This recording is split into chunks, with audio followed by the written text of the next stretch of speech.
अस्सलाम वालेकुम, welcome to Zaara kitchen. मैं हूँ ज़ारा, आप इस वक्त मेरे साथ मौजूद हैं ज़ारा किचन में। आप सबको मेरी तरफ से चांद रात बहुत मुबारक हो। अल्लाह हम सबको ऐसे हज़ारों खुशियाँ नसीब फरमाए, आमीन। चलें, आज चांद रात के हवाले से मैं आपके साथ जो चीज़ बनाने जा रही हूँ वो है बहुत मज़ेदार सा मीठा।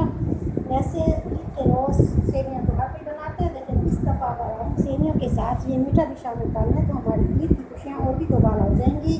चलो शुरू करते हैं अपनी रेसिपी को। ये है मेरे पास दानेदार खोया जो मैंने लिए है 250 ग्राम। अगर आपके पास खोया अवेलेबल नहीं है इस टाइम तो आप इसमें बर्फ़ी भी यूज़ कर सकते हैं। अगर वो भी अवेलेबल नहीं है तो आप इसमें खुश्क दूध भी 150 ग्राम शामिल कर सकते हैं। ये सारे पॉइंट मैंने आपको दे दिए हैं, जो आपको सूट लगे आप इसमें आसानी से जो आपको मिल गया आप उसी को इस्तेमाल कर सकते हैं। चलें शुरू करते हैं। पहले मैंने लिया खोया, अब इसके बाद हम लेंगे ये है मेरे पास 2 किलो दूध। इसमें डालिए फिर बड़ी इलायची। इसको मैंने उबालना है। जैसे इसमें उबाल आना हमारा शुरू हो गया, अब मैं इसमें डालूँगी अपने ये वाला खोया बड़ी खुश्क दूध, जो चीज़ आप चाहें डालें। अब इसे इसके बाद डालने के बाद मैं इसे अच्छी तरह पकाऊँगी। इतना पकाएंगे कि दूध हमारा 2 किलो से 3 पाव तक रह जाएगा। फिर इसके बाद करेंगे अपना अगला अमल शुरू। इस पर बनने क्या जा रहा है बहुत ही सीक्रेट है।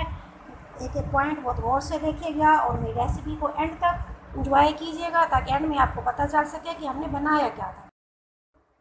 दूध मेरा गाढ़ा होना शुरू हो चुका है। चूल्हे की लू हमने रखनी है बिल्कुल ऐसा। साइडों पे जो मलाई जमेगी उसे साथ साथ उतारते जाना है और बीच में शामिल करते जाना है। इस तरह से अब इसे पकाना है हल्की हल्की आग पर। 20 से 25 मिनट लगेंगे इसे पकने में। गल समझ में आ गई है ना आपके? चलिए देखिए, इस तरह इसे पकाएंगे और इसे हमने मज़ीद गाढ़ा करना है। फिर इसके बाद जो चीज़ें और ऐड करेंगे वो स्टेप बाय स्टेप आपके साथ चलेंगे। मिलते हैं 20 से 25 मिनट के बाद। दूध मेरा तैयार हो चुका है। ये देखें, इस स्टेज पे आके जब इसमें हमारे बबल बनने शुरू हो जाएंगे तो इसका साइन है कि ये हमारा अच्छी तरह तैयार हो चुका है। अब इसे उतार के इसे रूम टेम्परेचर में 10 से 15 मिनट के लिए ठंडा करेंगे। ठंडा करने के बाद फिर इससे अपना अगला अमल शुरू करेंगे। अब ये है मेरे पास मोल्ड दिल वाला, मैंने यूज़ करना है इसको। अगर आपके पास ये नहीं है तो जो आपके पास अवेलेबल है आप उसको इस्तेमाल में ला सकते हैं, टेंशन लेने की ज़रूरत नहीं है। अब इसमें हम क्या करेंगे, सबसे पहले जो चीज़ शामिल करेंगे वो है मेरे पास ये बादाम 10 से 12 इन्हें मैंने क्रश कर लिया। साथ है मेरे पास किशमिश 15 से 20 अदद, इससे भी बीच में डालेंगे। उम्मीद है आपको समझ में आ गई होगी कि मैं क्या बनाने जा रही हूँ।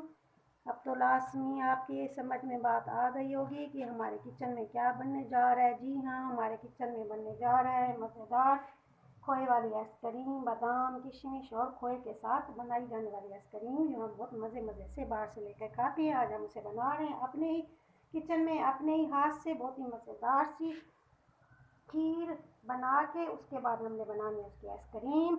अब हम इसमें अपनी खीर को पहले करेंगे ठंडा करने के बाद फिर इसमें इसको शामिल करेंगे। इसमें मैंने चीनी यूज़ नहीं की, वो इसलिए कि मेरे पास दानेदार खोया था, वो पहले ही चीनी वाला था, इसलिए मैंने इसमें चीनी यूज़ नहीं की। अगर आपके पास फीका खोया है तो आप उसके अंदर 4 से 5 चम्मच या फिर जितनी आप रिक्वायर करें चीनी इस्तेमाल कर सकते हैं। सारा मावा मैंने अपना शामिल कर दिया है अपने इस मोल्ड में। अब इस मोल्ड को हम रखेंगे कम से कम 8 से 10 घंटे के लिए अपने फ्रीज़र में। फ्रीज़र का टेम्परेचर बहुत ही अच्छा सा होना चाहिए, उसकी कूलिंग बहुत ज़्यादा ठंडी होनी चाहिए, ताकि जैसे ये बीच में जाए तो जमने का अमल इसका शुरू हो जाए। और मेरी छोटी सी टिप है कि अगर आप जब भी इस आइसक्रीम को बनाना चाहें तो रात के टाइम इसे बनाएं, ताकि सारी रात ये फ्रीज़र में रहे और सुबह तक ये जम चुकी हो। वैसे भी बच्चों को ये चीज़ें बहुत पसंद होती हैं। जैसे उन्हें पता चले कि हमारे घर में आइसक्रीम बनने जा रही है, वो तो बार बार फ्रीज़र को खोलेंगे, जिससे उसकी कूलिंग बाहर निकलती रहेगी और इस तरह फ्रीज़र में आइसक्रीम जो 8 घंटे में जमेगी वो जाके 12 से 13 घंटे में लगेगी। इसलिए बेहतर यही है कि आप रात के टाइम इसे बनाएं, ताकि सुबह को उठ के बच्चे बहुत मज़े से अपनी आइसक्रीम खाएँ मनपसंद और फिर आपको दाद दें। चलें जी, अब इसे हम रखते हैं अपने फ्रीज़र के अंदर और इसे 8 से 10 घंटे के बाद दोबारा आपसे मुलाकात करेंगे। इसको पसंद करें, लाइक करें, सब्सक्राइब करें।